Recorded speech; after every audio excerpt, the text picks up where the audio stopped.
Welcome back to our podcast series on crisis communication and reputation management. Today's episode is all about what happens after the storm has passed, when the headlines fade and the urgency subsides. We're diving into post-crisis evaluation and recovery. That's a critical part of the cycle. Many organizations breathe a sigh of relief once the crisis is over, but fail to reflect, learn, and rebuild. That's a missed opportunity for growth and resilience. Exactly. Crisis recovery is not just about damage control. It's about rebuilding trust, improving systems, and documenting insights. Think of it like a post-mortem for your organization's immune system. I like that analogy. So let's break it down. First, let's talk about the post-crisis debrief. What should that include? Ideally, within 72 hours of stabilizing the crisis, gather a cross-functional team: communications, legal, HR, operations, leadership, and do a structured evaluation. What happened, what went right, what went wrong, and how to do better next time. And document everything. Use a structured format, timeline of events, decisions made, key turning points, internal and external responses, and outcomes. One powerful tool is a crisis timeline analysis. Reconstruct the chain of events, pinpoint delays or bottlenecks, and analyze response speed. This helps refine your future playbook. Absolutely. And beyond timelines, analyze stakeholder sentiment. What did employees feel? What did customers say on social media? How did regulators respond? Collect both qualitative and quantitative feedback. Another important step is a reputation audit. Track brand sentiment across channels. Measure changes in NPS, trust scores, or customer retention after the crisis. And don't forget to check internal trust. Post-crisis morale can dip if employees felt neglected or misinformed. Run a quick pulse survey internally to gauge confidence in leadership and communication. That brings us to the next part: communication repair. Sometimes the message during crisis was reactive.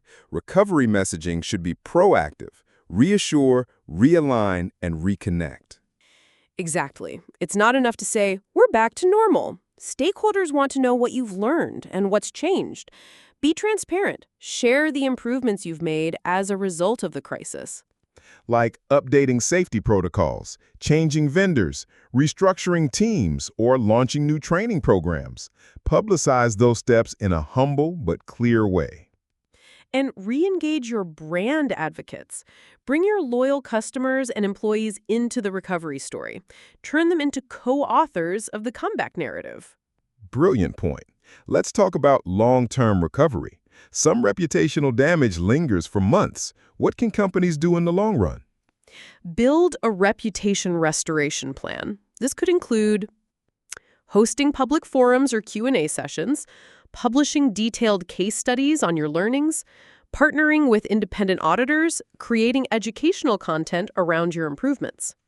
These actions show stakeholders that you're serious about change, and over time, consistent integrity rebuilds lost trust. Don't forget legal recovery. If investigations or lawsuits followed the crisis, make sure communication teams stay aligned with legal milestones and outcomes. Great reminder. Transparency doesn't end when the press coverage stops. Keep internal teams updated, especially if settlements, reforms, or penalties are involved. Finally, we need to talk about the crisis playbook update. Every crisis should feed back into your preparedness system. Update your manuals, contacts, decision trees, and templates based on what you learned. That's the full loop, from preparation to response to reflection and renewal. Organizations that complete this cycle come out stronger. Next episode, we'll talk about training, drills, and simulations, how to practice for a crisis before it hits.